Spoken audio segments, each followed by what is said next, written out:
Section 1. Listening Test 3. Section 1. You will hear a conversation between two students about buying a used car. First, you have some time to look at questions 1 to 6.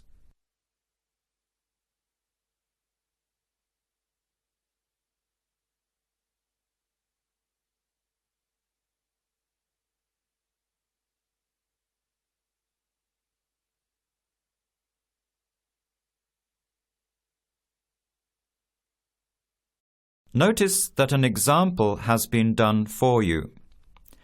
This time only, the conversation relating to the example will be played first.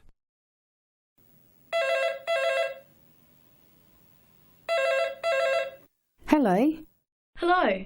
Can I speak to Eleanor, please? This is Eleanor speaking. Hi. My name is Jan. I'm calling about the car that was advertised on the notice board in the Student Union building. Is it still for sale? Yes, it is. Your ad says it's a 1985 Celica, in good condition. The car is a 1985 model, so you write 1985 beside year. Now, let's begin. Answer the questions as you listen. You will not hear the recording a second time. Listen carefully to the conversation and answer questions 1 to 6.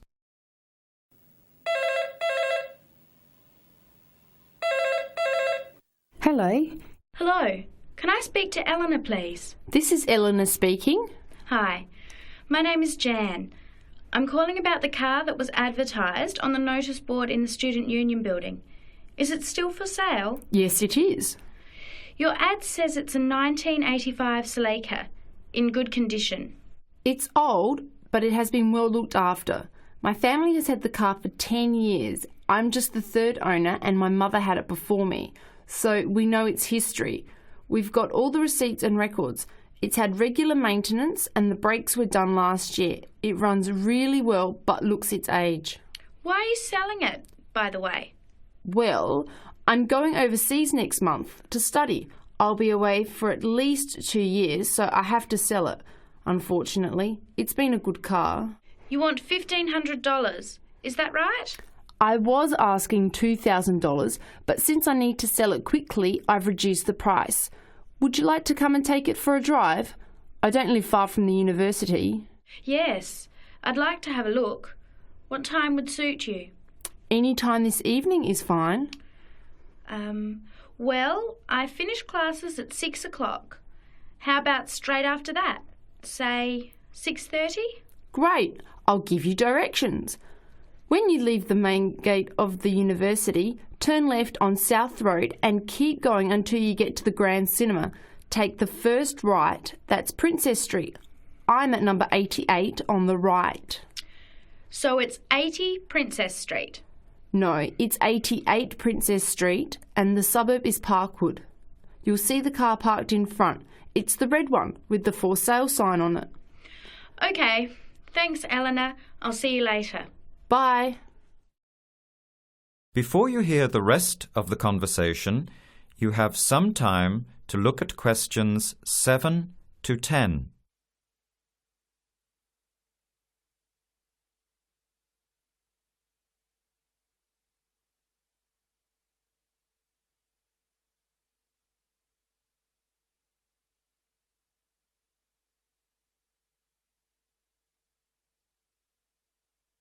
Later that day, at the university, Jan meets up with her friend Sam and tells him about the car.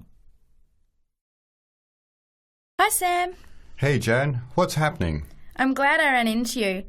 I've decided I have to get a car. You're going to buy a car? Do you really need one? I'd probably still be driving, except that my car broke down last year. Instead of getting another one, I just moved closer to the university and went back to riding a bike. Better for the environment, better for my health, and I save a lot of money. Did it really cost that much? Well, when you think of registration, insurance, rising petrol costs, parking plus maintenance and repairs, it adds up. I know it's going to be expensive, but I really need my own transportation. It takes half an hour by bus each way to university as it is. But now I'm working at night in the city. There's no way I want to hang around waiting for a bus late at night, then walk 3 blocks home alone. Hey, I think you've got a point there. So what kind of car are you looking at? It's an 85 Celica, same kind as I used to have. The owner's asking $1,500. That's pretty old. How many kilometres has it done? You know, I forgot to ask. I'll have to check tonight when I go to see it. Would you be able to come with me to have a look? At about 6:30? Sure, I'll come, but I don't know a lot about cars. I do know one thing, though. I wouldn't buy an old car without having a mechanic look at it first. That's a good idea. But won't it cost a lot? Not really. You can get a check done through the Automobile Association for $80, and it comes with a report on the condition of the car. It can save you a lot of money in the long run. I'll keep that in mind. So we have to get to Parkwood at 6:30. Do you want to take the bus? It goes straight down South Road every 15 minutes. Or maybe we could walk. I don't think it's that far. Actually, I could borrow my roommate's motorbike for an hour or so. He's working all evening in the library. Do you think he'd mind? No way. He owes me a favour or two. Okay, great. See you at 6, outside the student centre. That is the end of section 1. You have half a minute to check your answers.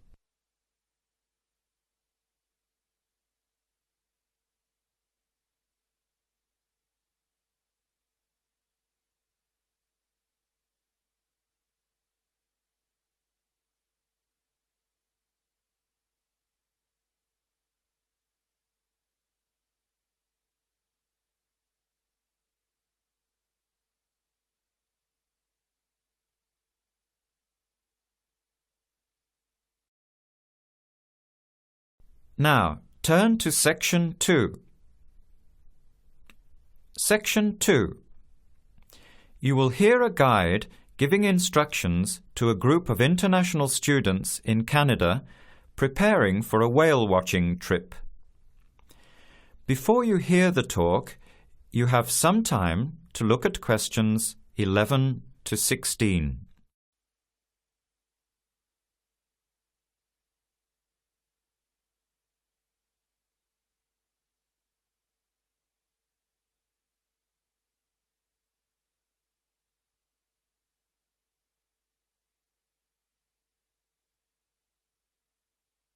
Now listen carefully to the first part of the talk and answer questions 11 to 16. Hello, everyone. Glad to see so many happy faces on this wild and windy day. Are you all ready to go looking for whales? I'm Tony, and our other guide today is Dale. We'll be using these 2 rubber boats you see here, and our trip today will take 3 hours. In a few minutes, we'll be heading into part of the largest temperate rainforest of the Pacific Northwest. I'll show you our route on the map here. This is where we are now. We'll be leaving the sheltered bay and heading out across the mouth of the bay toward the open water. As you know, last night there were strong winds in the area, so we can't go out into the ocean as we had planned.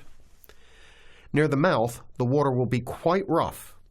That's where we are most likely to spot orcas, or killer whales, as they are also called.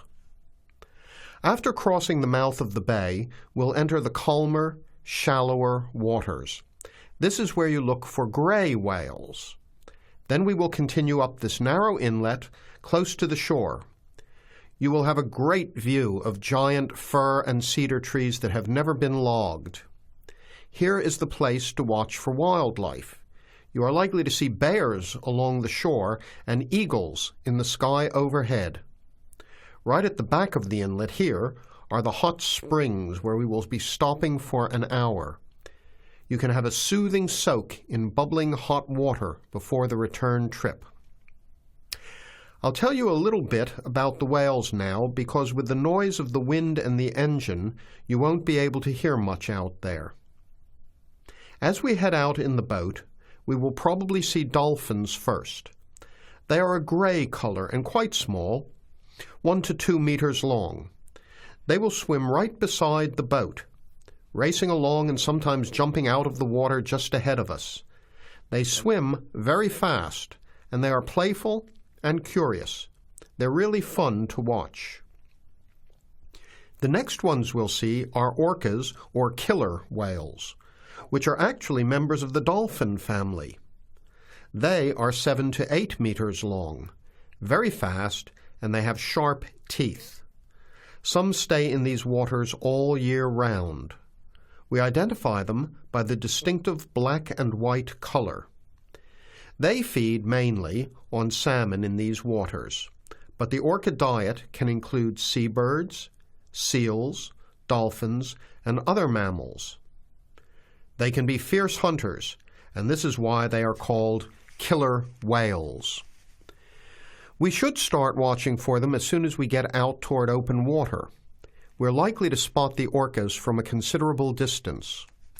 Watch for the black and white marking and mist spouting from the blowholes on top of their heads.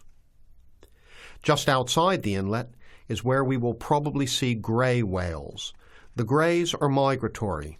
They pass through here twice a year, moving from far in the north where they feed to the warm southern waters where they breed. You are very lucky today because several have been reported in the area. Unlike the orcas, grays are solitary, except when you see a mother with a calf. The gray whales are much longer and heavier than the orcas, 14 meters long and weighing up to 30 tons. The gray whales are filter feeders, gathering tiny ghost shrimp from the sand at the bottom. We recognize grays from their tail fins because each one is different. Once we find the whales, we'll come up as close as we can safely. We are allowed to approach the whales no closer than 50 meters, but that feels pretty close when you are in the presence of animals this big. You'll see mist coming out of the blowholes when they breathe out, and you'll hear a loud hiss. If we are downwind, we might even be able to smell them, a strong, fishy smell. Before the talk continues, you have some time to look at questions 17 to 20.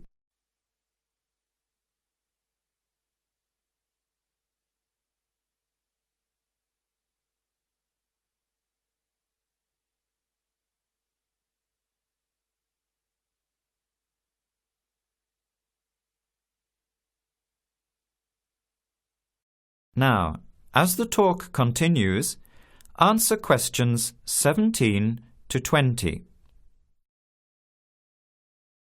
Now, for just a few words of caution. It will be quite bouncy out there, especially in the front of the boat. If you want a smoother ride, stay in the middle of the boat, close to the engine. Hold on to the ropes and keep an eye on any big waves. Be alert so you don't get thrown out of the boat. In case of an emergency, you are all wearing survival suits. They'll keep you warm and dry in or out of the water. They are bright orange for visibility. The water temperature is around 8 degrees. Without these suits, you would only last a few minutes in this cold water. With these suits, your survival time is increased dramatically. They will keep you upright in the water even if you can't swim. But we don't expect anybody to end up in the water, so don't worry. Now, are there any questions? I'm afraid of getting seasick. Right. I was just coming to that. If you think you might get seasick, take one of these patches and put it on your arm at the wrist, like this. It works on pressure points of the body and will relieve seasickness without the drowsiness you can get from pills. Are there any other questions? All right, then. Let's start loading up the boats. We leave in 5 minutes. That is the end of Section 2. You have half a minute to check your answers.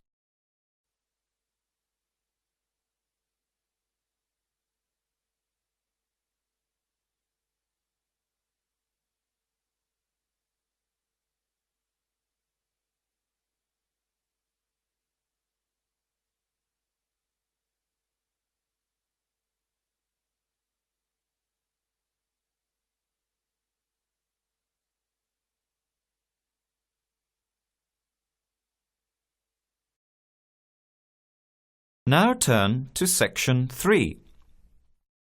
Section 3. You will hear a student, Penny, talking to two friends, Ray and Louise, about a television competition Ray has entered called Travel Documentary. Before you hear the conversation, you have some time to look at questions 21 to 26.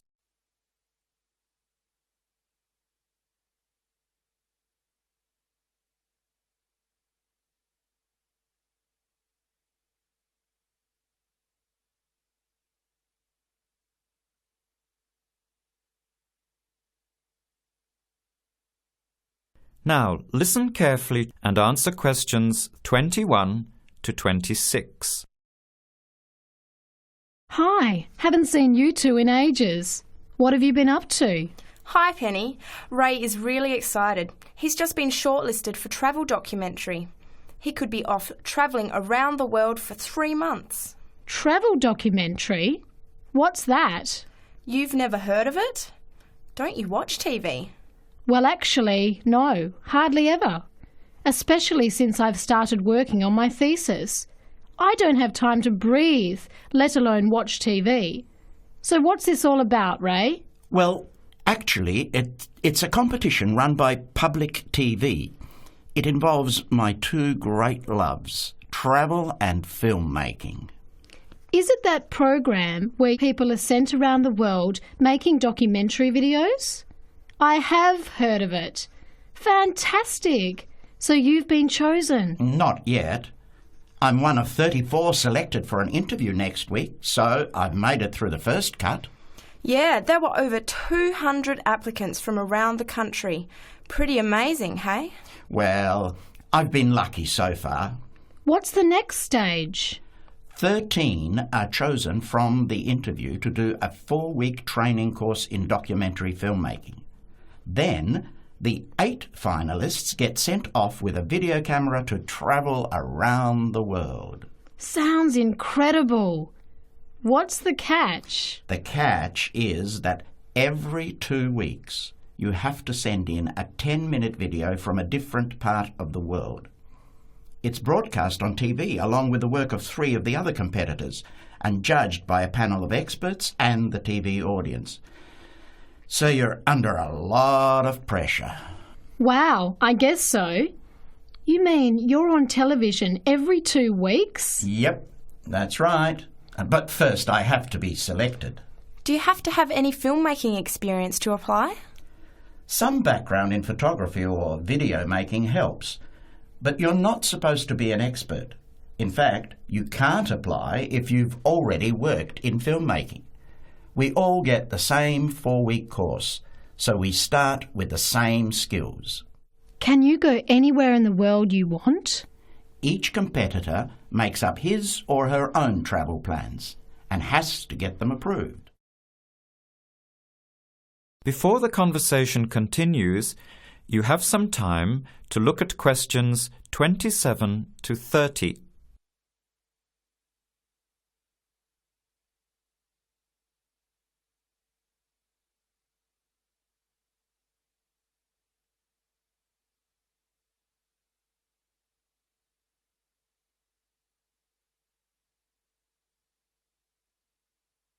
Now, as the conversation continues, answer questions 27 to 30.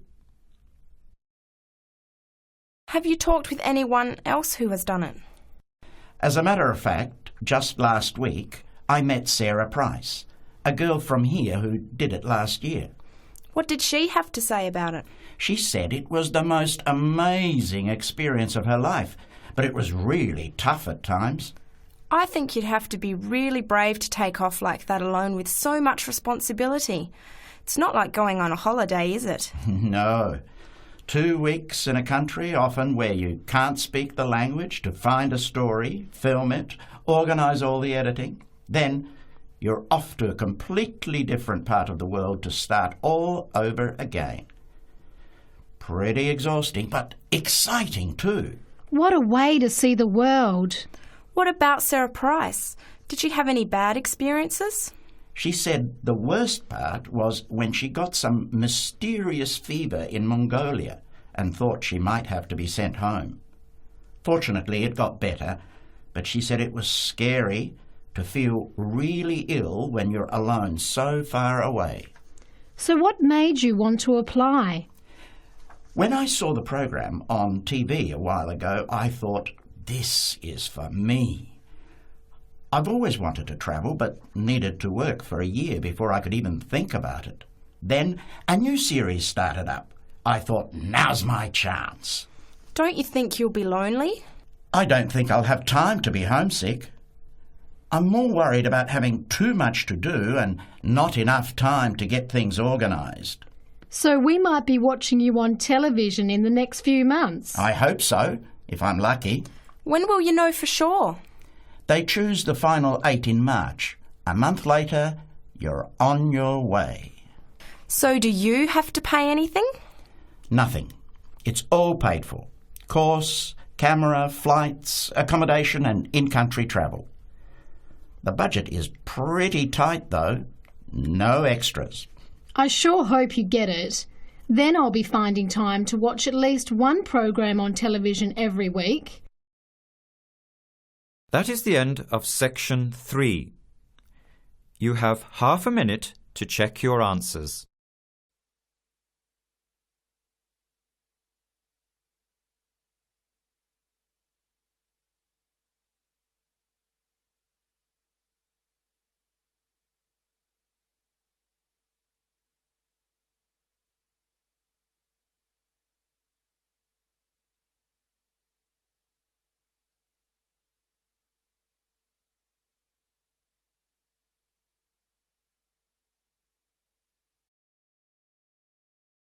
Now turn to section 4.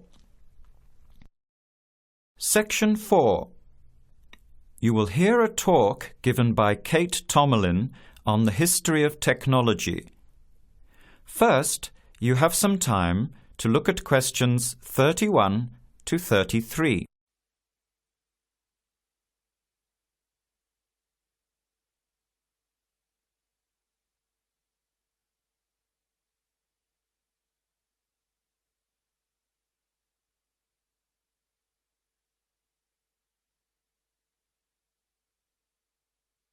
Now, listen carefully to the talk and answer questions 31 to 33. Our talk today in this History of Technology series is about a feat of anti-engineering from the late 19th and early 20th century that is still very much with us today and that is linked with the history of the typewriter. It's the QWERTY keyboard. What, you might ask, is QWERTY? Well, have a look at the nearest typewriter or computer keyboard. If you look at the top row, you will see that Q, W-E-R-T-Y, are the first 6 letters. Did you ever think when you were learning to type about why the letters on the keyboard are distributed the way they are? Here's the story. It all has to do with the history of the typewriter. Typewriters existed since the early 1700s, but the first commercially practical system came into being in 1873. The typewriter is one of America's greatest unsung inventions. While the telephone, automobile, and airplane sped up communications and transportation, the typewriter did the same thing for the written word. But few people paid much attention, possibly because they were too busy reading what the typewriter had written about all the other inventions. The first typewriters had the keys laid out in alphabetical order, but this system had problems. Some keys that tended to be typed together were physically close. This made the type bars hit each other and get stuck. Typewriters in 1873 jammed or got stuck if the keys next to each other were hit in quick succession. To solve this problem, in 1878, the QWERTY keyboard was developed, spacing frequent letters away from each other and therefore reducing the number of jams. It was not specifically designed to slow down typists, as is generally believed, but the keyboard did create a built-in inefficiency for typists. The most common keys are scattered all over the keyboard rows, many on the left side. Right-handed people have to use their left hand, which is the weaker hand. Typewriter technology improved, doing away with the original rationale for the QWERTY distribution, but the keyboard remained. In spite of its inefficiency, it is the keyboard we all use today. Now you have some time to look at questions 34 to 40.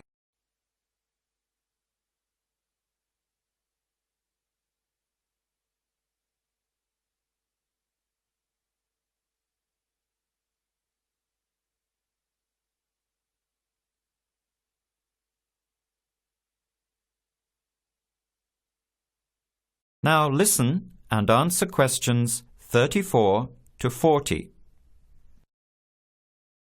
Already back in 1932, there was a solution to the problem.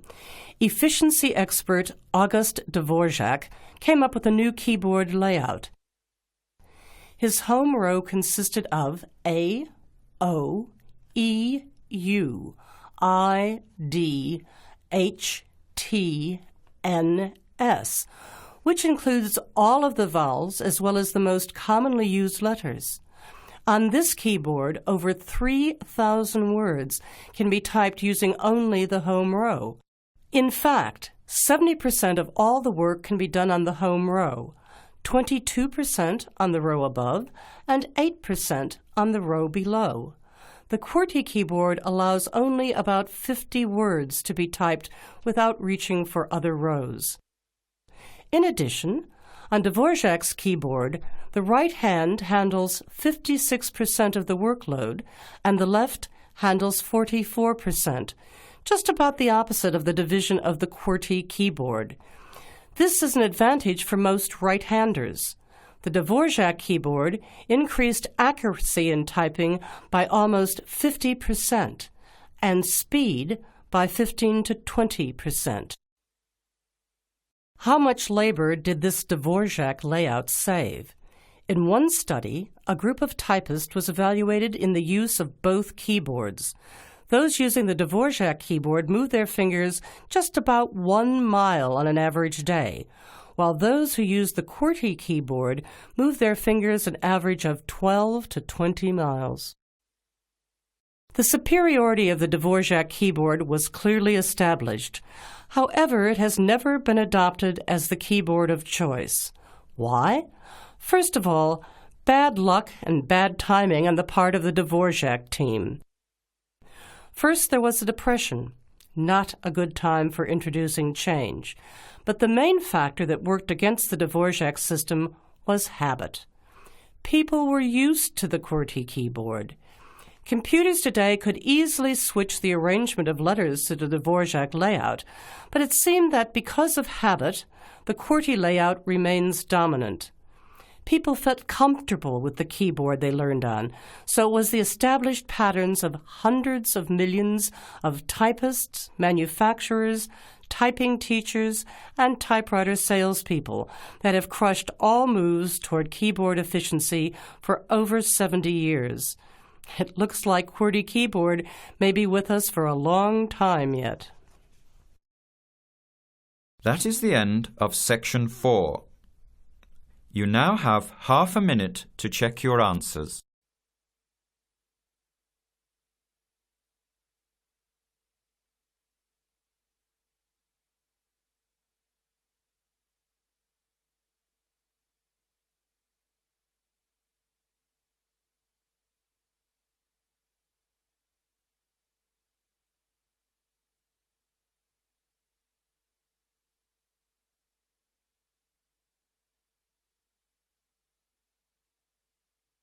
That is the end of the test.